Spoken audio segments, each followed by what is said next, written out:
మొదటగా మన తండ్రి అయిన దేవునికి కృతజ్ఞతాస్తుతులు చెల్లించుకుంటూ ఈ వీడియోని వీక్షిస్తున్న నా ప్రియ సహోదరి సహోదరులందరికీ నా హృదయపూర్వక వందనాలు తెలియజేస్తున్నానండి. అయితే నేను ఇప్పటి వరకు అపహాస్యం అనే మాట గురించి కొన్ని షార్ట్ వీడియోస్ చేయటం జరిగింది. అయితే దేవుని కృపను బట్టి అపహాస్యం అనే మాటను గురించి పూర్తి వివరణ ఇవ్వాలని ఈరోజు ఈ వీడియో చేయటం జరుగుతుంది. దయచేసి ఈ వీడియోని వీక్షిస్తున్న ప్రతి ఒక్కరు కూడా వాక్యాన్ని శ్రద్ధగా ఆలకించి చెప్పబడుతున్న మాటలు ఆ గ్రంథాల్లో ఉన్నాయా లేవా అని ప్రతి ఒక్కరూ పరీక్షించి తెలుసుకోవాల్సిందిగా ప్రభు పేరిట మనవి చేస్తూ ఉన్నాను. అయితే ఈ అపహాస్యం అనే మాట గురించి బైబిల్లో ఏం రాయబడి ఉందంటే, కీర్తనల గ్రంథం 1వ అధ్యాయంలో మనం చదువుకున్న రీతిగా దుష్టుల ఆలోచన చొప్పున నడువక, పాపుల మార్గం నిలువక, అపహాసకులు కూర్చుండు చోట కూర్చుండక అనే మాట అక్కడ వ్రాయబడి ఉంది. అపహాసకులు కూర్చుండు చోట కూడా నువ్వు కూర్చోవద్దని దేవుని వాక్యం సెలవిస్తూ ఉంది. ఎందుకు అపహాస్యం చేసే వారి దగ్గర కూర్చోకూడదో, అసలు అపహాస్యం ఎందుకు చేయకూడదో, అపహాస్యం చేస్తే దానివల్ల ఎటువంటి నష్టాన్ని మనం పొందుకుంటాము అనే విషయాల గురించి ఈరోజు మనం తెలుసుకుందాం. అయితే ఈరోజు సంఘాల్లో ఈ అపహాస్యం అనే క్రియ మనం చూస్తూ ఉన్నాం. అది దేవుని బిడ్డల పట్ల కానీ, దైవ సేవకుల పట్ల కానీ దేవుని భయం లేకపోవటం వల్ల సంఘంలో ఉన్న విశ్వాసులు కూడా దైవజనుడంటే భయం లేకపోవటం వల్ల వారిని అపహసిస్తూ దేవుని కోపానికి గురవుతున్నారు. అయితే బైబిల్ గ్రంథంలో అపహసించటం ద్వారా వారికి కలిగిన నష్టాలు ఎలా ఉన్నాయి, ఒక దైవ సేవకుని కానీ లేకపోతే దేవుని పక్షాన ఉన్న ఒక వ్యక్తిని కానీ అపహసించటం వల్ల వాళ్ళు ఎటువంటి నష్టాన్ని పొందుకున్నారు అనే విషయం గురించి మనం తెలుసుకుందాం. మొదటి వ్యక్తిగా 2వ రాజుల గ్రంథం 2వ అధ్యాయం 23వ వచనంలో చూసినట్లయితే, అక్కడ ఒక దైవ సేవకుడిని కొంతమంది యవనస్తులు అపహాస్యం చేయగా వారికి ఎటువంటి కీడు సంభవించిందని ఒకసారి చూద్దాం. మనం 2వ రాజులు 2వ అధ్యాయం 23వ వచనం ఒకసారి చదువుదాం. అక్కడి నుండి అతడు బేతేలునకు ఎక్కి వెళ్ళెను. అతడు త్రోవను పోవుచుండగా బాలురు పట్టణంలో నుండి వచ్చి బోడివాడ ఎక్కిపొమ్ము, బోడివాడ ఎక్కిపొమ్మని అతన్ని అపహాస్యము చేయగా. అయితే ఇక్కడ ఎవరిని అపహాస్యం చేస్తున్నారు ఈ బిడ్డలు అంటే, ఒక దైవ సేవకుడైన ఎలీషా గారి విషయాన్ని మనం ఆలోచిస్తే, ఆయన ఒక నయమానుని అంటే కుష్టి రోగంతో తన దగ్గరకు వచ్చిన ఒక వ్యక్తిని స్వస్థపరచగలిగాడు. ఎవరి ద్వారా అంటే ఆయన నమ్ముకున్న దేవుని ద్వారా. అయితే దేవుడు మన మాట వినాలి అని అంటే మనం ఎటువంటి క్రియలు కలిగి ఉండాలి మన జీవితంలో? ఎవరు పడితే వాళ్ళు చెప్తే దేవుడు వినడు. ఖచ్చితంగా ఆయన చిత్తానుసారంగా నడుస్తూ ఆయనకి ఇష్టమైన క్రియలు చేసేవారి మాటలు మాత్రమే దేవుడు వినటానికి అవకాశం ఉంది. అయితే ఒక మాట దేవుని పక్షాన పలికినప్పుడు ఆ మాట క్రియ ద్వారా వెంటనే జరుగుతుందంటే దాని అర్థం ఏంటంటే వారి పక్షాన దేవుడు ఉన్నాడని. అయితే నయమాను గారు వచ్చినప్పుడు ఎలీషా గారు ఆయన పక్షాన ఉండి, దేవుడు ఎలీషా గారి పక్షాన ఉండి ఆయనను స్వస్థపరచడం జరిగింది. అయితే ఇటువంటి శక్తి కలిగిన ఎలీషా గారిని ఒక అల్లరి మోక అంటే యవనస్తులైన బిడ్డలు ఏమని ఎగతాళి చేస్తున్నారంటే, బోడివాడ ఎక్కిపొమ్ము అంటే అతనికి జుట్టు లేదని బోడివాడ ఎక్కిపొమ్మని అతన్ని అపహాస్యం చేశారు. ఎవరిని అపహాస్యం చేశారు ఈ బిడ్డలు అంటే, ఒక దైవజనుడిని అపహాస్యం చేయగా ఏం జరిగింది వాళ్ళకి? అక్కడ 24వ వచనం మనం చూసినట్టయితే, అతడు వెనుకకు తిరిగి వారిని చూసి యెహోవా నామమును బట్టి వారిని శపించెను. అప్పుడు 2 ఆడు ఎలుగుబంట్లు అడవిలో నుండి వచ్చి వారిలో 42 బాలులను చీల్చివేసెను. చూసారా? దేవుడు ఒక్కసారి దేవుని పక్షాన ఒక్క మాట చెప్పగానే అక్కడికి ఏం జరిగిందంటే, 2 ఆడు ఎలుగుబంట్లు అడవిలో నుండి వచ్చి వారిలో 42 బాలులను చీల్చివేసెను. చీల్చివేయటం అంటే ఇంకా చంపబడ్డారు వాళ్ళు. దైవ సేవకుడైన ఒక వ్యక్తిని అపహాస్యం చేసి ఈ బిడ్డలు ఎంతటి ప్రమాదానికి గురయ్యారండి. దేవుని బిడ్డలంటే ఈ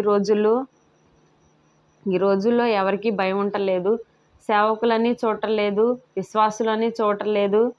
వారి ముందైతే వందనాలు చెప్తున్నారు కానీ వారి వెనుక వారిని చూసి నవ్వుకోవటము, హేళనగా మాట్లాడటము, వాళ్ళని చులకనగా మాట్లాడటం చేసి దేవుని ఉగ్రతకు గురవుతున్నారు. అయితే దేవుని పక్షాన ఉన్న ఒక వ్యక్తిని నువ్వు నిర్లక్ష్యం చేసి నీ ఇష్టానుసారంగా మాట్లాడావంటే దేవుణ్ణి అపహాస్యం చేసినట్టే లెక్క.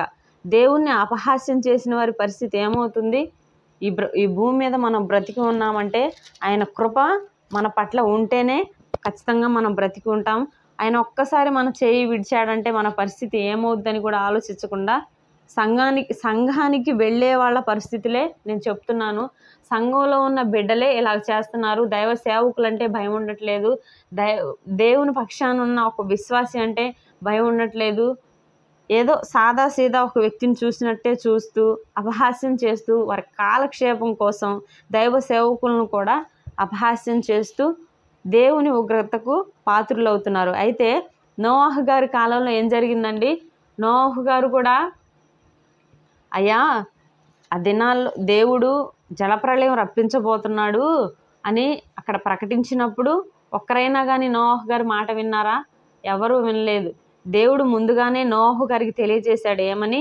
జలప్రళయం రాబోతా ఉంది, నువ్వు ఒక ఓడను సిద్ధం చేసి నీతో పాటు ఎవరైనా వస్తే వారిని కూడా ఆ లోపలికి ఆహ్వానించమని, నీవు నీ కుటుంబం ఆ ఓడ లోపలికి వచ్చి సురక్షితంగా ఉండమని నోవాహు గారికి చెప్పినప్పుడు ఆయన దేవుని నమ్మిన బిడ్డ కాబట్టి దేవుడు ఆ విషయాన్ని, ముందుగా జరగబోయే విషయాన్ని నోవాహు గారికి తెలియజేశారు. అయితే ఆ దేవుని సేవకుడు చెప్పిన మాటని ఆ నోవాహు గారి కాలంలో ఉన్న ప్రజలు ఎవ్వరూ నమ్మలేదు. ఆయన అపహాస్యం చేశారు. ఎందుకంటే ఆ రోజుల్లో వర్షాలు పడటం అనే మాట లేదు. భూమిలో నుంచి ఆవిరొచ్చి దాని ద్వారా పంటలు పండటం జరుగుతుంది కాబట్టి వారు హేళన చేసి వర్షం పడిద్దంట, జలప్రళయం వచ్చిద్దంట, ఈయనేందో తెలిసినట్టు చెప్తున్నాడని ఎగతాళిగా మాట్లాడి చివరికి ఏమయ్యారు వాళ్ళందరూ? ఒకసారి ఆ వచనం చూద్దామా మనం? మత్తయి సువార్త 24 అధ్యాయం 37, 39 వచనాలు చూస్తే, మత్తయి సువార్త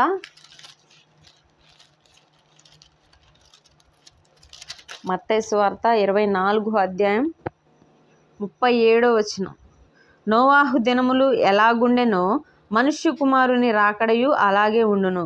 జలప్రళయమునకు ముందటి దినములలో నోవాహు ఓడలోనికి వెళ్ళిన దినము వరకు వారు తినుచు త్రాగుచు పెండ్లి చేసుకొనుచు పెండ్లుకిచ్చుచు నుండి జలప్రళయం వచ్చి అందరినీ కొట్టుకొని పోవు వరకు ఎరుగకపోయిరి. అలాగే మనుష్య కుమారుని రాకడ కూడా ఉండును. అయితే నోవాహు గారి దినములలో నోవాహు గారు ప్రకటించిన దాన్ని వాళ్ళు ఒక అపహాస్యంగా తీసుకొని వీడొక వెర్రివాళ్లాగా ఉన్నాడని దైవజనుడు చెప్పిన మాటలు వినకుండా ఆయన అపహాస్యం చేసి నవ్వుకొని చివరికి ఏమైపోయారో వాళ్ళు ఆ మాటను గుర్తించకుండా ఏం చేస్తున్నారంట? నోవాహు ఓడలోకి వెళ్ళిన దినం వరకు కూడా తినుచు త్రాగుచు పెండ్లి చేసుకొనుచు పెండ్లికి అంటే దేవుని భయం లేదు. దైవ సేవకుడు చెప్పిన మాట విని ఇలా జరుగుతుంది అని చెప్పినప్పుడు నిజంగానే వాళ్ళు నమ్మిన వాళ్ళైతే ఆ భయం కలిగి ఉండేవాళ్ళేమో.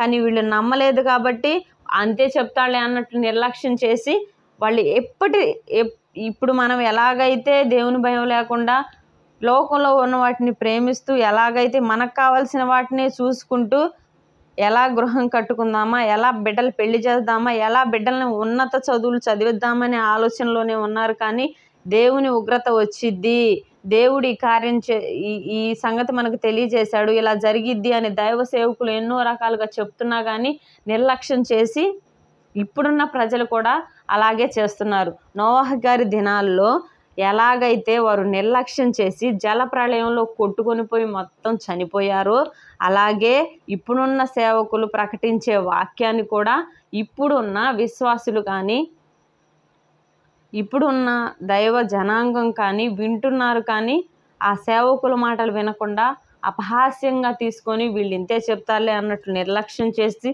వాళ్ళు ఎలాగైతే చనిపోయారో అలాగే నరకానికి వెళ్ళటానికి కూడా ఇష్టపడుతున్నారు. కానీ దేవుని మాటలని అంగీకరించటానికి ఏ బిడ్డలు ఇష్టపడట్లేదు. అయితే దైవ సేవకులు అంటే దేవుని పక్షాన ఉండే బిడ్డలు, వారిని అపహాస్యం చేయకూడదు. వారిని అపహాస్యం చేస్తే, ఇప్పుడు మనం చూసాం కదా, ఎలీషా గారిని అపహాస్యం చేసిన బిడ్డలు ఏమైపోయారు? వారు చనిపోయారు. దేవుడు పక్షాన ఉన్న ఒక వ్యక్తి ఆజ్ఞ ఇస్తే జంతువులు కూడా వచ్చి దేవుడు చెప్పిన పనిని చేసి వెళ్తాయి. దేవుడు ఎలీషా గారు చెప్పినప్పుడు ఏమొచ్చి వారిని చంపేశాయంటే 2 ఆడు ఎలుగుబంట్లు. జంతువులు కూడా దేవుని పక్షాన ఉన్న వ్యక్తుల మాట వింటాయి, కానీ మనం మాత్రం వినం. ఎందుకంటే మనకి ఈ లోకంలోనే మనం శాశ్వతంగా ఉంటామని ఆలోచిస్తున్నాం కాబట్టి దేవుడన్నా, దేవుని సేవకులన్నా, దేవుని పక్షాన ఉండే బిడ్డలన్నా కానీ భయం లేదు. ఈ రోజుల్లో మనం సంఘాల్లో చూస్తే పాటలు పాడే విషయంలో, వాక్యం బోధించే విషయంలో ఏదన్నా చిన్న తప్పు జరిగిందంటే వెంటనే దాని గురించి అపహాస్యం చేసుకుంటూ, వారిని ఎగతాళి చేస్తూ, ఎన్నో మాటలు దూషిస్తూ, వీరలా ఇలా అని చెప్పి వారిని కించపరిచే బిడ్డలుగా మనం ఉంటున్నాం. అయితే నిన్ను బట్టి ఒక వ్యక్తి బాధపడి, నిన్ను బట్టి ఒక వ్యక్తి దేవుని దగ్గర మొరపెట్టాడు అంటే దానికి నువ్వు సమాధానం చెప్పుకోవాల్సిన బిడ్డవై ఉన్నావు. దయచేసి ఎవ్వరి విషయాల్లో మనం అపహాస్యం చేయకూడదు, ఎవరిని కించపరిచి మాట్లాడకూడదు, ఎవరిని కూడా మనం దూషించకూడదు. ఒకవేళ నువ్వు దూషించిన బిడ్డ, నువ్వు అపహాస్యం చేసిన బిడ్డ దేవుని బిడ్డ అయితే, వారు దేవుని పక్షాన ఉన్నవారైతే, వారు దేవునికి నీ గురించి మొరపెడితే నువ్వు దానికి సమాధానం చెప్పుకోవాల్సిన బిడ్డవై ఉన్నావు. కాబట్టి దేవుని పక్షాన ఉన్న వ్యక్తుల పట్ల మనం జాగ్రత్త కలిగి ఉండాలి. దేవుని సేవకులైనా, దేవుని పనిచేసే విశ్వాసులైనా సరే, దేవుని పక్షాన ఉన్న ఒక వ్యక్తి విషయంలో నువ్వు చాలా జాగ్రత్త కలిగి ఉండాలి. అయితే మనం చూసినట్లయితే దావీదు గారి విషయంలో, దావీదు గారు యెహోవా మందసాన్ని తీసుకొస్తున్న సమయంలో ఆయన పరవశుడైపోయి ఏం చేశాడు? నాట్యం చేశాడు. దావీదు గారు ఒక రాజుగా ఉన్నారు. అప్పుడు ఆయన తన రాజునన్న సంగతి కూడా మర్చిపోయి ఆ మందసం ముందు నాట్యం చేస్తూ వస్తున్నప్పుడు తన భార్య అయిన మీకాలు చూసి ఏం చేసింది? ఆమె హృదయంలో ఆయన్ని హీనపరిచింది. అయితే ఆ వాక్యం ఒకసారి మనం చూద్దామండి.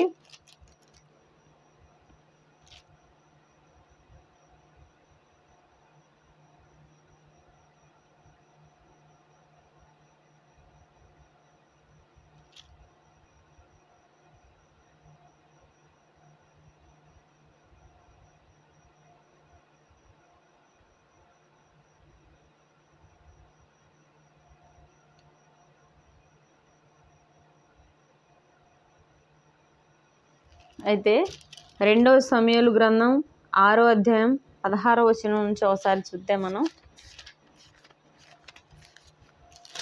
సమూయేలు 2వ గ్రంథం 6వ అధ్యాయం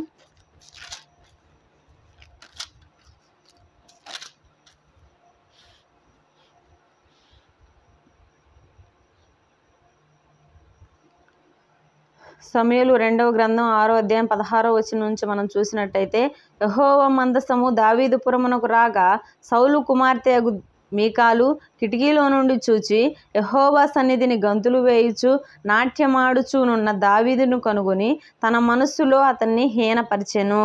వారు యెహోవా మందసమును తీసుకొని వచ్చి గుడారము మధ్యను దావీదు దాని కొరకు ఏర్పరిచిన స్థలమును ఉంచగా దావీదు దహన బలులను సమాధాన బలులను యెహోవా సన్నిధిని అర్పించెను.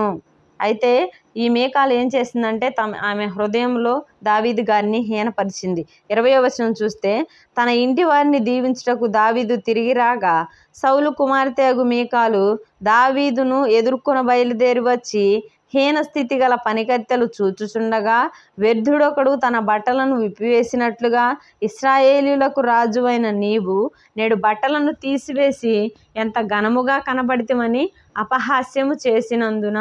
అయితే ఈమె ఏం చేస్తుందంటే దావీదు గారిని అపహాస్యం చేస్తుంది. ఏమని? నువ్వు ఒక రాజు అయి ఉండి ఇంతమంది వీరందరూ నీ పనికెత్తలు చూస్తూ ఉండగా వారి ముందు అట్లా అంటే ఆయన ఎంత పరవశుడయ్యాడంటే చుట్టూ ఎవరున్నారా, ఏం చేస్తున్నారా అనే, ఎవరు చూస్తున్నారా అనే విషయాన్ని కూడా చూసుకోకుండా దావీదు గారు తన హృదయానుసారంగా ఆయన యెహోవా సన్నిధిన నాట్యమాడాడు. అయితే ఆయన చూసిన ఈ తన భార్య అయిన మీకాలు ఏమంటుందంటే, నీ పనికత్తలు చూస్తూ ఉండగా నీకంటే తక్కువ జాతి వారు, నీకంటే తక్కువ స్థానంలో ఉన్నవారు చూస్తూ ఉండగా మన స్టేటస్ ఏంటి, మనమేంటి, మనం ఎలా ఉండాలి, నువ్వు వారు చూస్తూ ఉండగా ఇలా చేయటం ఏందని చెప్పి తన మనసులో కాదు, ఆయన ఎదుటగానే ఫస్ట్ ఏమో తన మనసులో హీనపరిచింది, తర్వాత ఏమో ఆయన ఎదుటుగా కనపడి ఆయన్ని అపహాస్యం చేసింది. అయితే దావీదు గారు ఏమన్నారు? నీ తండ్రిని అతని సంతతిని విసర్జించిన ఇశ్రాయేలీయులను తన జనుల మీద నన్ను అధిపతిగా నియమించుటకై నన్ను ఏర్పరచుకొనిన యెహోవా సన్నిధిని నేను అలాగు చేసి తిని. అయితే దావీదు గారు గొర్రెలు కాసే ఒక వ్యక్తిని తీసుకువచ్చి రాజుగా చేయటం అంటే మామూలు విషయం అండి. అయితే దావీదు గారు కృతజ్ఞత కలిగిన వారై ఉన్నారు కాబట్టి ఆయన యెహోవా సన్నిధిని సంపూర్ణంగా సంతోషానందంతో నాట్యం చేశాడు. అయితే ఇప్పుడున్న మనం దేవుని బిడ్డలము అని చెప్పుకోవడానికి ఎంత సిగ్గుపడుతున్నామంటే, ఒక జాబ్ కోసమో లేకపోతే ఎవరైనా ఉన్నత అధికారంలో ఉన్న ఒక వ్యక్తి నీకు ధన సహాయం కానీ లేకపోతే నీకు ఒక వృత్తిపరంగా ఏదన్నా సహాయం చేస్తాడు అని తెలిస్తే, ఆ వ్యక్తికి ఒకవేళ నువ్వు క్రిస్టియన్ అని తెలిస్తే అతడు ఇయ్యడేమో అని చెప్పి నువ్వు ఒక జాబ్ కోసమో లేకపోతే డబ్బు కోసమో పదవి కోసమో నేను క్రిస్టియన్ని, నేను క్రీస్తుని నమ్ముకున్న బిడ్డను అని చెప్పుకోవడానికి చాలామంది సిగ్గుపడుతున్నారు. అయితే దావీదు గారు ఒక రాజయ్య ఉండి కూడా ఆయన నమ్ముకున్న దేవుని బిడ్డను అని చెప్పుకోవడానికి ఆయన వెనకడుగు వేయలేదు. తను ఎలా ఉన్నాడా, తన స్థితి ఏంటా, తను ఏ స్థానంలో ఉన్నాడా అని కూడా గుర్తించకుండా దావీదు గారు సంపూర్ణంగా ఉన్నది ఉన్నట్లు, తన హృదయంలో ఉన్నది ఉన్నట్లు వ్యక్తపరిచిన గొప్ప వ్యక్తి దావీదు గారు. అయితే మనం ఇక్కడ మీకాలు గారిని చూసినట్లయితే తను ఒక దైవ సేవకుడిని, తన భర్త అయినా కావచ్చు, మనం అనుకుంటాం మన ఇంట్లో వాళ్ళే కదా, మన అన్నే కదా, మన చెల్లే కదా, మన భర్తే కదా అని చెప్పి దైవ సేవకుల్ని, దైవ సేవకురాళ్ళని అపహాస్యం చేస్తూ ఉంటాం కొన్ని విషయాల్లో. అయితే మనం ఇక్కడ గమనించవలసిన విషయం ఏంటంటే, వారు ఎవరైనా సరే, మన ఇంట్లో వారైనా సరే, మన అన్న అయినా సరే, చెల్లైనా సరే, ఖచ్చితంగా దేవుని పక్షాన ఉన్న ఒక వ్యక్తిని మనం అపహాస్యం చేయకూడదు. చేస్తే ఇప్పుడు ఈ మీకాలు గారు కూడా చేశారు దావీదు గారిని అపహాస్యం. దానివల్ల ఆమె పొందిన ప్రతిఫలం ఏంటంటే 22వ వచనంలో చూసినట్టయితే, ఇంతకంటే మరి ఎక్కువగా నేను తృణీకరింపబడి నా దృష్టికి నేను అల్పుడనై నీవు చెప్పిన పనికెత్తల దృష్టికి గనునగుదునని మీకాలుతో నేను. అయితే మరణము వరకు సౌలు కుమార్తె అగు మీకాలు పిల్లలను కనకుండెను. మరణం వరకు కూడా మీకాలు పిల్లలను కనకుండా ఉందని దేవుని వాక్యం సెలవిస్తూ ఉంది. మనం ఈ విషయాన్ని బట్టి మనం ఏం తెలుసుకోవాలంటే, దైవ సేవకుల్ని అపహాస్యం చేయకూడదు. మనం ఇంకో ఉదాహరణ చూసినట్లయితే మోషే గారిని కూడా తన అన్న, తన అక్క ఇద్దరు కలిసి, దేవుడు నీతోనే మాట్లాడతాడా, మాతో కూడా మాట్లాడతాడు, మేము కూడా దేవుని పక్షాన గొప్ప కార్యాలు చేశాం, నువ్వే చేసినట్లు అని చెప్పి మోషే గారిని కూడా తిరస్కరించారు, ఆయన్ను కూడా అవమానపరిచారు, తన అన్న మరియు తన అక్క అయిన మిరియాము. అయితే దానికి ప్రతిఫలంగా మిరియాము గారు ఏం పొందారు మనం చూద్దామండి ఒకసారి ఆ వచనం కూడా. సంఖ్యాకాండము 12వ అధ్యాయం.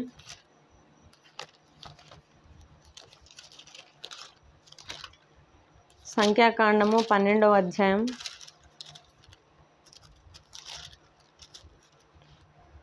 2వ వచనం నుంచి చదువుదాం. మొదటి నుంచి చదువుదామండి. మోషే కూషు దేశపు స్త్రీని పెండ్లి చేసుకుని ఉండెను గనుక అతడు పెండ్లి చేసుకున్న ఆ స్త్రీని బట్టి మిరియాము అహరోనులు అతనికి విరోధముగా మాట్లాడిరి. వారు, మోషే చేత మాత్రమే యెహోవా పలికించెనా, ఆయన మా చేతను పలికింపలేదా అని చెప్పుకొనగా యెహోవా ఆ మాట వినెను. మోషే భూమి మీదనున్న వారందరిలో మిక్కిలి సాత్వికుడు. మోషే గారు భూమి మీద ఉన్న వారందరిలో మిక్కిలి సాత్వికుడు అంట. అయితే దేవుడైన యెహోవా మాట్లాడుతున్నాడు ఇక్కడ. ఏమని? తన సేవకుడైన మోషే గురించి మాట్లాడుతున్నారు. 7వ వచనంలో, అతడు నా ఇల్లంతటిలో నమ్మకమైన వాడు, నేను గూఢభావములతో కాదు దర్శనమిచ్చి ముఖాముఖిగా అతనితో మాట్లాడుదును, అతడు యెహోవా స్వరమును నిదానించి చూచును. కాబట్టి నా సేవకుడైన మోషేకు విరోధముగా మాట్లాడుటకు మీరేలా భయపడలేదనెను. ఇక్కడ దేవుడే సెలవిస్తున్నాడు. ఏమనంటే, నా సేవకులను వారికి విరోధముగా మాట్లాడటకు మీరెందుకు భయపడలేదని ఇక్కడ సెలవిస్తూ ఉన్నాడు. మిరియాము గారు ఏం చేశారు? మిరియాము గారు కూడా దేవుని పక్షాన కార్యాలు చేసిన ఒక స్త్రీనే. అయితే అహరోను గారు కూడా యాజకత్వం చేసిన వ్యక్తే, మోషే గారు కూడా దేవుని పక్షాన ఉన్న ఒక వ్యక్తే. అయినా కానీ ఇక్కడ దేవుడు ఏం సెలవిస్తున్నాడు, అక్కడ ఉన్న వారందరిలో కూడా, భూమి మీద ఉన్న వారందరిలో కూడా మిక్కిలి సాత్వికుడంట. ఆయన ఇల్లు అంతటిలో కూడా నమ్మకమైన వాడని ఒక మంచి సాక్ష్యాన్ని పొందుకున్న వ్యక్తి మోషే గారు. అయితే నా అన్నే కదా, నా తమ్ముడే కదా అని చెప్పి అహరోను గారు, మిరియాము గారు ఇద్దరూ కలిసి మోషే గారిని వ్యతిరేకించి, నువ్వు ఒక్కడవే చేసినట్లు మాట్లాడుతున్నావు, మేము కూడా దేవుని పక్షాన కార్యాలు చేశామని తన తమ్ముడిని వ్యతిరేకించినప్పుడు ఇక్కడ యెహోవానే కలుగు చేసుకొని మాట్లాడాడు. ఏమని? నా సేవకుడైన మోషేకు విరోధముగా మాట్లాడటకు మీరు ఎందుకు భయపడట్లేదు? ఈ రోజుల్లో కూడా మనం భయపడట్లా. దేవుని సేవకులంటే భయపడట్లేదు, దేవుని విశ్వాసులంటే భయపడట్లేదు, దేవుని పక్షాన ఉన్న బిడ్డలంటే మనకు భయం లేదు. కాబట్టే వారిని అపహాస్యం చేస్తున్నాం మనం. అయితే దేవుడు ఆయన తన బిడ్డల పక్షాన్ని ఖచ్చితంగా ఉంటాడు, వారికి ప్రతిఫలాన్ని ఖచ్చితంగా ఇచ్చే దేవుడు ఆయన. అయితే ఆయన రాజుల్ని వదిలిపెట్టలేదు, ఎవరిని వదిలిపెట్టలేదు. పాపం చేసినప్పుడు ఖచ్చితంగా ఆయన ఖండిస్తూనే వచ్చాడు. ఆయన పక్షపాతి కాదు, మనం నమ్ముకున్న దేవుడు. అయితే ఇక్కడ మిరియాము గారు దానివల్ల ఏం ప్రతిఫలం పొందారు? 10వ వచనంలో చూసినట్లయితే మనం, మేఘమును ఆ ప్రత్యక్షపు గుడారం మీద నుండి ఎత్తబడెను, అప్పుడు మిరియాము హిమము వంటి తెల్లని కుష్టు గలదాయెను. చూసారా? మోషే గారికి వ్యతిరేకంగా మాట్లాడినందుకు తన అక్క అయిన మిరియాముకు కుష్ఠరోగంతో దేవుడు ముట్టాడండి. అలాగే మనం కూడా దేవుని బిడ్డలంటే, దేవుని సేవకులంటే భయం కలిగి జీవించాలి ఖచ్చితంగా. ఎందుకంటే దేవుని సేవకులు ఎన్నో శ్రమలను, ఇబ్బందులను ఓర్చుకొని ఆయన సేవలో నిలదొక్కుంటూ ఎన్నో శ్రమల్ని, కష్టాలని అనుభవిస్తూ కూడా ఆయన్ను పోలి నడుచుకోమన్నాడు అనే ఒక పదం తీసుకొని, యేసుక్రీస్తు వారు పొందిన అన్ని శ్రమలు ఈ భూమి మీద ఎవరో పొందలేరు. కానీ దేవుని సేవకులు ఎంతో కొంత, ఆయన నమ్ముకున్న నిజ దేవుని సేవకులైతే ఖచ్చితంగా ఆయన చూపిన మార్గంలో నడుస్తూ ఉంటారు. నిజమైన దైవ సేవకులు చాలామంది ఉన్నారు. అయితే వారిని కూడా మిగతా వాళ్ళతో పోల్చి అపహాస్యం చేస్తూ, నిందిస్తూ, దూషిస్తూ, సంఘాల్లో కూడా పాస్టర్ గారి ముందు వందనాలు చెప్పి ఆయన వెనుక ఎన్నో మాటలు దూషించే బిడ్డలు ఈరోజు సంఘాల్లో ఉన్నారు. అయితే దేవుని సేవకుల్ని కించపరచడం కానీ, అపహాస్యం చేయటం కానీ మన జీవితాల్లో మంచిది కాదు. అది దేవునికి ఇష్టమైన క్రియ కాదు. నిన్ను వలె నీ పొరుగువాన్ని ప్రేమించమని దేవుని వాక్యం సెలవిస్తూ ఉంది. నీ శత్రువుని ప్రేమించమని దేవుని వాక్యం సెలవిస్తూ ఉంది. మనం శత్రువుల్ని కూడా ప్రేమించాలని దేవుని వాక్యం సెలవిస్తూ ఉంటే, మన సంఘంలో ఉన్న దైవ సేవకుడిని కూడా ప్రేమించలేకపోతున్నామంటే అది ఎంత దౌర్భాగ్యమైన పరిస్థితో మనమే గమనించుకోవాలి. అయితే దేవుని పక్షాన ఉన్న వ్యక్తులంటే భయం లేదు. వారు ఏదన్నా ఒక కార్యాన్ని ప్రకటించారంటే దాన్ని చేయాలనే ఆసక్తి లేదు మనకి. నోవాహు గారి కాలంలో వారు అలాగే నిర్లక్ష్యం చేసి అందరూ జలప్రళయంలో కొట్టుకొని పోయి చనిపోయారు. లోతు గారి కాలంలో కూడా తన అల్లుళ్లను ఆయన పిలిచాడు. ఏమని? అయ్యా, ఈ సొదొమ గొమొర్రా పట్టణాలను అగ్నిగంధకాలతో కాల్చబోతున్నాడు దేవుడు, దయచేసి నాతో మీరు కూడా రండి అని తన అల్లుళ్లను పిలిచినప్పుడు వారు వాళ్ళ మామని ఎగతాళి చేసినట్లు బైబిల్లో రాయబడి ఉంది. మనం ఒకసారి చూద్దాము ఆ మాట కూడా. లోతు గారి కాలంలో ఆదికాండం 19వ అధ్యాయం 14వ వచనం.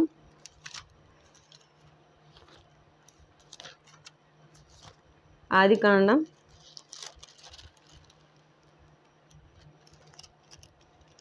19వ అధ్యాయం 14వ వచనం. లోతు బయటికి వెళ్ళి తన కుమార్తెలను పెండ్లాడనయ్యున్న తన అల్లుళ్లతో మాట్లాడి, లెండి, ఈ చోటు విడిచిపెట్టి రండి, యెహోవా ఈ పట్టణమును నాశనం చేయబోచున్నాడని చెప్పాను. అయితే అతడు తన అల్లుళ్ళ దృష్టికి ఎగతాళి చేయువాని వలె నుండెను. చూసారా? తన అల్లుళ్ళు ఎగతాళి చేస్తున్నాడు. తన మామ చెప్పిన మాటలను బట్టి వాళ్ళు ఆయన్ని ఎగతాళి చేసినట్లు తీసుకొని చివరకు వాళ్ళు కూడా ఆ అగ్ని గంధకాల్లో పడి చనిపోయారు. రక్షింపబడింది ఎవరు? లోతుగారి కుటుంబము. లోతుగారి భార్య కూడా వెనక్కు చూచి అక్కడే ఉపస్తంభంగా మారిపోయింది. అయితే దేవుడు చెప్పిన మాటను నిర్లక్ష్యం చేస్తే ఇటువంటి కార్యాలే మన జీవితాల్లో చూస్తాం మనం. అయితే దేవుడు మనతో డైరెక్ట్గా మాట్లాడకపోతే దైవ సేవకుల ద్వారానే ఎక్కువ విషయాలు మనతో దేవుడు మాట్లాడుతూ ఉంటాడు. దేవుని పక్షాన ఉన్న వ్యక్తికి ఖచ్చితంగా ఆయనకు నచ్చిన భక్తి చేస్తూ ఆయన చెప్పిన క్రియలను తూచా తప్పకుండా పాటిస్తూ ఆయనకి నచ్చినట్లు మనం బ్రతికితే ఖచ్చితంగా మన తండ్రి జరగబోయే సంగతులను కానీ, మన జీవితాల్లో జరిగే సంగతులను కానీ, మన సంఘ బిడ్డలకు ఏమన్నా తెలియచేయని విషయాలను కానీ ఖచ్చితంగా దైవ సేవకులకు తెలియజేస్తాడు దేవుడు. అటువంటి దైవ సేవకుల్ని మనం అపహాస్యం చేయకూడదు. అపహాస్యం చేస్తే ఎలీషా గారిని అపహాస్యం చేసిన బిడ్డలు ఎలాగూ చనిపోయారు? యవన బిడ్డలకు చెప్తున్నారా ఈ రోజుల్లో ఉన్న తల్లిదండ్రులు? దేవుడి సేవకుడు అంటే ఎలా మాట్లాడాలి, ఎలా ఉండాలి, దేవుని బిడ్డలంటే ఎలా ఉండాలి? ఇప్పుడు మనం చూసినట్టయితే యవనస్తులు 2-3 కలిసి ఒక చోట కూర్చున్నారంటే ఎన్ని మాటలు మాట్లాడుకుంటారో వాళ్ళు, అపహాస్యమైన మాటలు.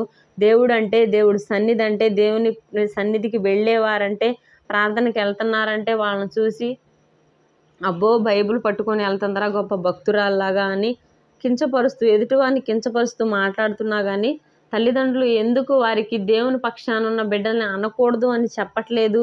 చెప్పకపోగా వారు ఎటువంటి ప్రతిఫలాన్ని అనుభవిస్తున్నారో దేవుని వాక్యం తెలియజేస్తూ ఉంది. దయచేసి మీ బిడ్డల్లో ఎవరైనా ఇలాగా దేవుని బిడ్డల్ని అపహాస్యం చేసేవారుగా ఉంటే, ఒకవేళ మీ సంఘాల్లో ఎవరైనా దేవుని బిడ్డల్ని అపహాస్యం చేసేవారుగా ఉంటే వారికి చెప్పండి, దేవుని బిడ్డల్ని అపహాస్యం చేయకూడదు. దేవుని బిడ్డల్ని అపహాస్యం చేస్తే ఖచ్చితంగా మనం దానికి ప్రతిఫలం అనుభవించాల్సి వస్తుంది. ఎలీషా గారిని అపహాస్యం చేసిన బిడ్డలు చనిపోయారు. నోవాహు గారిని అపహాస్యం చేసి అక్కడ ఉన్న వారందరూ కూడా జలప్రళయంలో పడి కొట్టుకొని పోయారు. లోతు గారిని అపహాస్యం చేసిన తన అల్లుళ్ళు అగ్ని గంధకాల్లో పడి కాలిపోయారు. అలాగే ఇక్కడ కొంతమంది అపహాస్యం చేస్తున్నారు. ఏ విషయంలో చేస్తున్నారో ఒకసారి చూద్దామండి మనం. అయితే పేతురు గారు రాసిన 2వ పత్రిక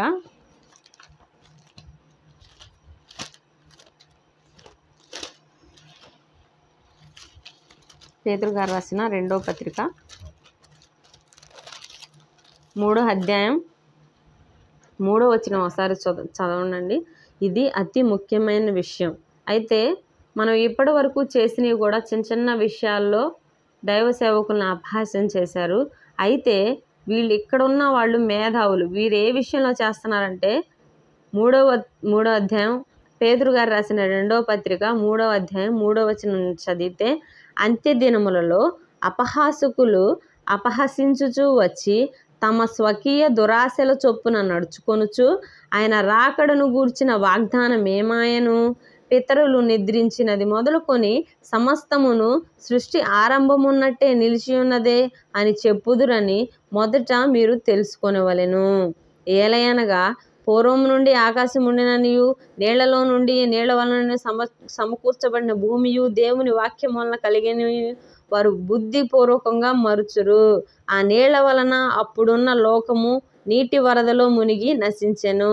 అయితే ఇప్పుడున్న ఆకాశమును భూమియు భక్తిహీనుల తీర్పును నాశనమును జరుగు దినము వరకు అగ్ని కొరకు నిలువ చేయబడినదై అదే వాక్యము వలన భద్రము చేయబడి ఉన్నది. అయితే వీరు ఏ విషయం గురించి మాట్లాడుతున్నారంటే దేవుని 2వ రాకడ గురించి కూడా అపహాస్యం చేస్తున్నారు.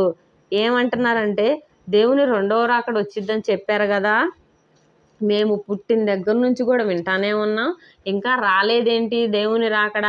ఆ దినాలన్నీ ఏమైపోయాయి? ఆయన రాకడం గురించిన వాగ్దానం ఏమైంది? పితరులు నిద్రించి మా తాతను నిద్రించిన మొదలుకొని మేము వింటానే ఉన్నాం. దేవుని రాకడ ఏమైంది అని ఈ విషయంలో కూడా అపహాస్యం చేస్తున్నారు చాలామంది. అయితే నేను అడిగే ఒక క్వశ్చన్ ఏంటంటే, దేవుని రాకడ ఏది నువ్వు అడిగి అపహసిస్తున్నావు దైవ సేవకుల్ని. ఒకవేళ దేవుని రాకడ నిజంగానే వస్తే నీ పరిస్థితి ఏంటి? నువ్వు సిద్ధపడి ఉన్నావా? ఈరోజు సంఘాల్లో ఉన్న చాలామంది బిడ్డలు కూడా రాకడ సమయంలో కడబోర శబ్దంతో యేసును చూసే విశ్వాసం నీకుందా అనే పాట అందరూ పాడతారు. రావయ్యా యేసయ్య వేగమే రావయ్యా అంటూ అందరూ కలిసి పాడతారు. కానీ నిజంగానే యేసుక్రీస్తు వారు వేగరమే వస్తే మన పరిస్థితి ఏంటి? ఎన్ని సంఘాలు సిద్ధపడి ఉన్నాయి? సంఘంలో ఉన్న ఎంతమంది సిద్ధపడి ఉన్నారు దేవుని వాక్యానికి లోబడి జీవిస్తూ? ఆయన రాకడలో ఎత్తబడటానికి దేవుడు అయితే ప్రియ దేవుని బిడ్డలారా, పేతురు గారు రాసిన 2వ పత్రిక 3వ అధ్యాయం 3వ వచనంలో మనం చూసినట్టయితే, అంత్యదినములలో అపహాసకులు అపహసించుచూ వచ్చి తమ స్వకీయ దురాశల చొప్పున నడుచుకొనుచు ఆయన రాకడను గూర్చిన వాగ్దానం ఏమాయను, పితరులు నిద్రించినది మొదలుకొని సమస్తమును సృష్టి ఆరంభం ఉన్నట్టే నిలిచి ఉన్నదే అని చెప్పుదురని మొదట మీరు తెలుసుకొనవలెను. అయితే ఇప్పుడు వీళ్ళు దేని గురించి అపహాస్యం చేస్తున్నారంటే, దేవుని రెండవ రాకడను గురించి కూడా మనుషులు అపహాస్యం చేసేవారుగా ఉన్నారు. అయితే దేవుని రెండవ రాకడ నిజంగానే వస్తే ఈ అపహాస్యం చేసే అపహాస్యకులందరూ ఎక్కడుంటారు? ఆ విషయాన్ని ఆలోచించకుండా దేవుడు మన పట్ల ఎంతో కృప కలిగి ఆయన దీర్ఘశాంతము గల దేవుడు కాబట్టి ఇంకా కొంచెం సమయం మనకి ఇస్తే ఆ సమయాన్ని గుర్తించకుండా ఆయన రాకడను గూర్చి కూడా అపహసించేవారు ఈ కాలంలో బయలుదేరారు. అయితే కింద మనం వచనం చూసినట్టయితే 9వ వచనం చూసినట్లయితే, కొందరు ఆలస్యమును ఎంచుకొనున్నట్లు ప్రభువు తన వాగ్దానమును గూర్చి ఆలస్యం చేయవాడు కాడు గాని ఎవడును నశింపవలనని ఇచ్చయింపక అందరూ మారు మనసు పొందవలనని కోరుచు మీ ఎడల దీర్ఘశాంతము గలవాడై ఉన్నాడు. అయితే ఆయన ఏ పాపిగానే మరణిస్తే దానివల్ల ఆయనకు ఉపయోగం లేదు, కానీ ఆ పాపి తన పాపాన్ని విడిచిపెట్టి ఆయన ద్వారా ఆయనలో కడగబడి ఆయన రక్తం ద్వారా కడగబడి తన బ్రతుకును మార్చుకొని తను దేవుని దగ్గరకు వస్తే దానివల్ల యేసుక్రీస్తు వారు సంతోషిస్తారే కానీ పాపి తన పాప జీవితం వల్ల మరణించడం వలన అది ఆయనకి సంతోషము కాదని యెహెజ్కేలు గ్రంథంలో మనకు చెప్తాడు.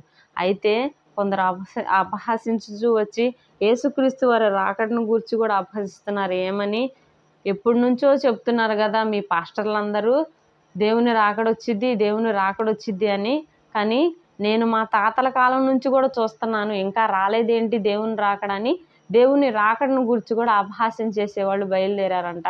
అయితే దేవుని రాకడ వస్తే నీ పరిస్థితి ఏంటి? సంఘంలో ఉన్న విశ్వాసుల్లోనే చాలా లోపాలు ఉన్నాయి ఈ రోజుల్లో. అయితే దేవుని గుర్తెరగకుండా బయట తిరుగుతున్న ఎంతో మంది ప్రజలు అలానే ఉన్నారు.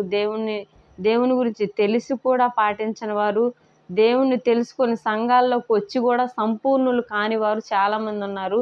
అయితే ఆయన మన ఎడల ఎంతో దీర్ఘశాంతం గలవాడై ఉండి ఎవరు కూడా నరకానికి వెళ్ళాలని ఆయన కోరుకోవట్లేదు. కాబట్టి ఈ బిడ్డ ఇంకా మారిద్ది అని చెప్పి మన పట్ల దీర్ఘశాంతం గలవాడై ఉండి మనకి ఇంకా కొంత సమయాన్ని ఇచ్చినప్పుడు దాన్ని సద్వినియోగం చేసుకోకుండా దానిలో కూడా విమర్శించి మాట్లాడటం ఎంత దౌర్భాగ్యమైన పరిస్థితి. అందుకే మనం అపహాస్యం చేసే పరిస్థితులు మనం తెచ్చుకోకూడదు. దయచేసి దేవుని విషయంలో మనం ఈ లోకంలో అనేకమైన విషయాల్లో అపహాస్యం చేస్తాం, అది వేరే విషయం. కానీ దేవుని విషయాల్లో అపహాస్యం చేయకూడదు.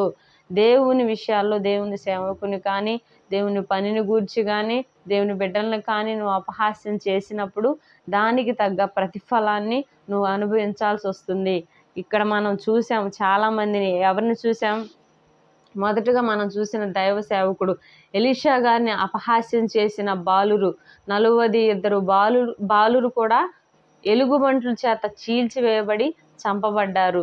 లోతు గారిని అపహాస్యం చేసిన ఆయన అల్లుళ్ళు అలానే అగ్ని గంధకాల చేత చంపబడ్డారు. లోతు గారు రమ్మని చెప్పినప్పుడు వారు నమ్మకుండా ఆయన ఎగతాళి చేసి అక్కడే ఆగిపోవటం వల్ల ఆయన అల్లుళ్ళు అక్కడే అగ్ని గంధకాల చేత కాల్చివేయబడ్డారు. నోవాహు గారిని అపహాస్యం చేసిన బిడ్డలందరూ అలానే జలప్రళయంలో కొట్టుకొని పోయి చనిపోయారు. దావీదు గారిని అపహాస్యం చేసింది మీకాలు గారు.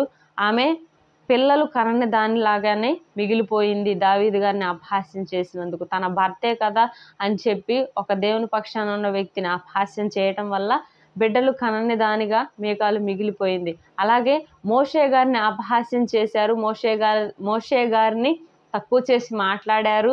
మోషే గారికి ఎదురు తిరిగిన తన అక్క అయిన మిరియాము ఆమె కుష్టు గల దానిగా మారిపోయింది. దేవుని పక్షాన ఉన్న ఒక బిడ్డని, దేవుని పక్షాన ఉన్న సేవకుడిని, దేవుని పక్షాన ఉన్న విశ్వాసిని నువ్వు అపహాస్యం చేస్తే, ఒకవేళ వారు దేవునికి ఇష్టలుగా ఉన్న బిడ్డలైతే వారి ద్వారా నీ దగ్గరికి తీర్పు రాబోతుంది. నువ్వు దానికి ప్రతిఫలాన్ని అనుభవించవలసిన బిడ్డవై ఉంటావు. కాబట్టి జాగ్రత్త కలిగి సంఘాల్లో కొనసాగుతున్న మనం దేవుని బిడ్డల పట్ల, దేవుని సేవకుల పట్ల భయం కలిగి జీవించాలి. సామెతల గ్రంథంలో చెప్పబడినట్లు ఎవరి హృదయంలో వేదన వారికే తెలుస్తుంది. కాబట్టి మీరెందుకు అపహాస్యం చేసి ఎదుటివారి హృదయాలను ఇంకా గాయపరిచేవారుగా ఉంటున్నారు? ఒకవేళ నువ్వు అన్న మాటను బట్టి ఏ విశ్వాసి అయినా లేకపోతే ఏ సేవకుడైనా దేవుని పని చేయటానికి నువ్వు అన్న మాటను బట్టి వాళ్ళు ఆగిపోయి ఉంటే దానికి కూడా నువ్వు లెక్కప్ప చెప్పవలసిన దానిపై ఉన్నావు కదా. నీ వల్ల ఎంతమంది దేవుని మందిరంలో పాటలు పాడకుండా ఆగిపోయి ఉన్నారేమో, నీ వల్ల ఎంతమంది దేవుని వాక్యాన్ని చదివే విషయంలో ఆగిపోయి ఉన్నారేమో, నువ్వన్న మాటను బట్టి ఎంతమంది దైవ సేవకులు దేవుని వాక్యాన్ని బోధించే విషయంలో గాయపరచబడి ఉన్నారేమో. ఒకవేళ వారిని నీవిలా అపహాస్యం చేస్తూ బాధపరిచిన బిడ్డవైతే వారి పక్షాన ఉన్న దేవునికి నువ్వు సమాధానం చెప్పుకోవాల్సి వస్తుంది. కాబట్టి దయచేసి దేవుని విషయాల్లో మీరు ఎవరిని అపహాస్యం చేసేవారుగా ఉండొద్దు. అపహాస్యం చేసిన వారు దాని ప్రతిఫలాన్ని పొంది ఉన్నారు. మనం మొదటి నుంచి చూస్తూనే ఉన్నాం. మీరు రెఫరెన్స్లతో సహా చూసుకోండి. ఈ వీడియోలో అన్ని రెఫరెన్స్లతో సహా చెప్పాను. మీరు దాన్ని గమనించండి. ఎలీషా గారి విషయంలో, నోవాహు గారి విషయంలో, లోతు గారి విషయంలో, దావీదు గారి విషయంలో ఎంతోమంది విషయాల్లో మనం చూసాము. వారిని అపహాస్యం చేసిన వారి తర్వాత పరిస్థితి ఏమైందో మనం చూసాం. అలాగే ఇప్పుడున్న కొంతమంది దుర్మార్గులు, ఇప్పుడున్న వారు కాదు, ఆ కాలం నుంచి కూడా ఇప్పుడు కూడా ఉన్నారండి అపహాస్యం చేసేవారు. దేవుడు అంటే, దేవుని బిడ్డలంటే, ఒక వ్యక్తి బైబిల్ పట్టుకొని వెళ్తుందంటే ఆమెను ఎన్ని మాటలను దూషించేవారు ఉన్నారు. దయచేసి మీరు గమనించాలి. దేవుడి పక్షాన ఉన్న వ్యక్తిని అన్యుల గురించి కాదండి ఇక్కడ చెప్పబడుతుంది. వారు దేవుని ఎరగలేదు కాబట్టి వారు సమాధానం చెప్పుకోవాలి, అది వేరే విషయం. అయితే దేవుని నమ్ముకొని వచ్చిన తర్వాత కూడా సంఘాల్లో కూడా అపహాస్యం జరుగుతూ ఉంది. దేవుని బిడ్డల మీద అపహాస్యం చేసుకుంటూ ఉంటున్నారు. పాటల విషయంలో అపహాస్యం, వాక్యం చెప్పే విషయంలో అపహాస్యం, అక్కడున్న ఆ దేవుని పని చేసేవారు ఒకరి మీద ఒకరు జోకులు వేసుకుంటూ, ఒకరిని ఒకరు అపహాస్యం చేసుకుంటూ సంఘంలో కూడా ఈ అపహాస్యానికి తావిస్తూ దైవ సేవకుడిని అపహాస్యం చేస్తూ ఆయనకి ఇష్టం లేని కార్యాలు అక్కడ జరిగిస్తూ ఉన్నారు. దేవుని సన్నిధి అంటే నవ్వులాట కాదు. దేవుని పక్షాన ఉన్న వ్యక్తులు నవ్వుకోవటానికి నియమించలేదు వాళ్ళని. వాళ్ళు ఎన్నో బ్రతుకులు మార్చే బిడ్డలు కాబట్టి, వారి ద్వారా ఎన్నో కార్యాలు ఈ భూమి మీద జరగవలసి ఉన్నాయి కాబట్టి, వారి ద్వారా ఎంతోమంది పాపులు రక్షింపబడాలి కాబట్టి, వారి వాక్యం ద్వారా లేకపోతే వారు పాడిన పాటల ద్వారా కానీ, దైవ సేవకులు పాడిన పాటల ద్వారా కానీ, వారు చెప్పిన మాటల ద్వారా కానీ, వారు చెప్పిన వాక్యం ద్వారా కానీ ఎంతోమంది బిడ్డలు మారవలసి ఉన్నారు. వారి బ్రతుకులు మార్చవలసి ఉన్నారు. కాబట్టి దైవ సేవకుల విషయంలో కానీ, దేవుని పనిచేసే బిడ్డల విషయంలో కానీ అపహాస్యం చేయకూడదు మనం. ఒకవేళ మన తీరు బాగాపోతే ఎదుటివారు మనల్ని అపహాస్యం చేసే పరిస్థితి కూడా మనం తెచ్చుకోకూడదు. ఎందుకంటే దేవుని పోలి నడుచుకోవాలి మనం. ఆయన ఎటువంటి క్రియ, ఆయనలో ఒక్క లోపం కూడా చూపించడానికి ఎవ్వరికీ అధికారం లేదు. అటువంటి జీవితాన్ని యేసుక్రీస్తు వారు బ్రతికారు. ఆయన అపహాస్యం చేశారు, అయినా కానీ ఆయన బొదులు మాట దూషించలేదు. ఆయన చేసిన దాన్ని బట్టి కాదు కానీ అపహాస్యం చేసింది, వారు ఆయన ఎరగలేదు కాబట్టి, వారు దుర్మార్గులై ఉన్నారు కాబట్టి, ఆయన చేసిన మంచిలో కూడా వాళ్ళు దోషాన్ని వెతికి అపహాస్యం చేసి నవ్వుకొని చివరికి వారు పాపులుగానే మరణించి ఉన్నారు. అయితే ఈ కాలంలో మనకు స్వార్థ ప్రకటించబడుతూ ఉంది. ఎంతో కాలం నుంచి మనం యేసుక్రీస్తు వారిని నమ్మిన వారై ఉండి కూడా మనం ఎంతోమంది విశ్వాసులను కానీ సేవకులను కానీ అపహాస్యం చేసే బిడ్డలుగానే ఉంటున్నాం. దయచేసి ఈ విషయంలో ప్రతి ఒక్కరూ ఇప్పటి వరకు చెప్పబడిన మాటలని మీరు గ్రహిస్తారని నేను నమ్ముతున్నాను. దేవుని పక్షాన ఉన్న ఒక వ్యక్తిని మనం అపహాస్యం చేయకూడదు. అపహాస్యం చేయటం వల్ల ఎటువంటి కార్యాలని చేసిన వారు రుచి చూశారో మీరు ఇప్పటి వరకు విని ఉన్నారు.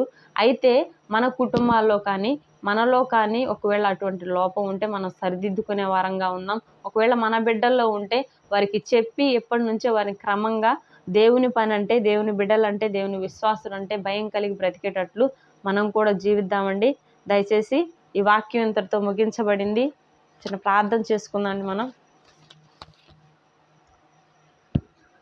మహాపరిశుద్ధుడ మహాగరుడ మికిలి ప్రేమగల మా ప్రియ పరలోక తండ్రి, నీ పరిశుద్ధమైన ఉన్నతమైన ఘనమైన నామానికి స్తుతులు స్తోత్రాలు చెల్లించుకుంటున్నాను దేవా. తండ్రి, రాత్రికాల సమయంలో ప్రభా అయ్యా మీరు నన్ను నిలబెట్టుకొని కొన్ని మాటలు అయ్యా వినిపించడానికి నాకు ఈ మాటలు తెలియజేసిన దేవా నీకే స్తుతులు స్తోత్రాలు తండ్రి. ఎంతమంది బిడ్డలైతే ఈ వీడియోని వీక్షిస్తున్నారో నా ప్రభా అయ్యా ఆ బిడ్డలు తండ్రి వాళ్ళ మనోనేత్రాలు తెరవబడలాగిన సహాయాన్ని దయచేయండి నా ప్రభా. వారిలో ఉన్న చిన్న చిన్న లోపాన్ని సరిచేసుకుంటూ నా తండ్రి అయ్యా నీ పక్షాన ఉన్న అయ్యా నువ్వున్న తండ్రి నీ బిడ్డల ఆ పక్షాన ఉన్న దేవుడు ప్రభా. నువ్వు నీ నీ బిడ్డలని ఎవ్వరూ అపహాస్యం చేయకుండా నా ప్రభా అయ్యా నీ కోపాన్ని కొని తెచ్చుకునే బిడ్డలుగా మేము ఉండకుండా సహాయాన్ని దయచేయండి నా తండ్రి. అయ్యా మీ బిడ్డలంటే మీరంటే భయం కలిగి మేము జీవించడానికి సహాయాన్ని దయచేయమని అయ్యా మాలో ఉన్న చిన్న చిన్న లోపాలు సరి చేసుకుంటూ సంపూర్ణములుగా ఉండి అనేక మందిని మీ వైపు తిప్పే బిడ్డలుగా మేము ఉండడానికి సహాయాన్ని దయచేయండి. అయా తండ్రి జ్ఞాపకం చేసుకోండి ప్రభా. ఇప్పటి వరకు చెప్పబడిన మాటల్లో కానీ ప్రార్థించిన ప్రార్థనలో కానీ ఏమన్నా లోపాలు ఉంటే దయతో నన్ను మన్నించమని అయ్యా మీ చిత్తమైతే తండ్రి అనేకమైన సంగతులు మీ బిడ్డలకు నేను బోధించేదానికి ఉండడానికి సహాయాన్ని దయచేయమని మీ కృపా కాపుదలం నా చుట్టూ అయ్యా ఈ వీడియో వింటున్న ప్రతి ఒక్క బిడ్డ చుట్టూ ఈ లోకంలో ఉన్న ప్రతి ఒక్క బిడ్డ చుట్టూ మీ కృపా కాపుదలం ఉంచమని కోరుకుంటూ ఒకరు మృతి పొంది తిరిగి లేచిన క్రీస్తు యేసు పేరిట ప్రార్థన అడుగుచున్నాము తండ్రి. ఆమేన్.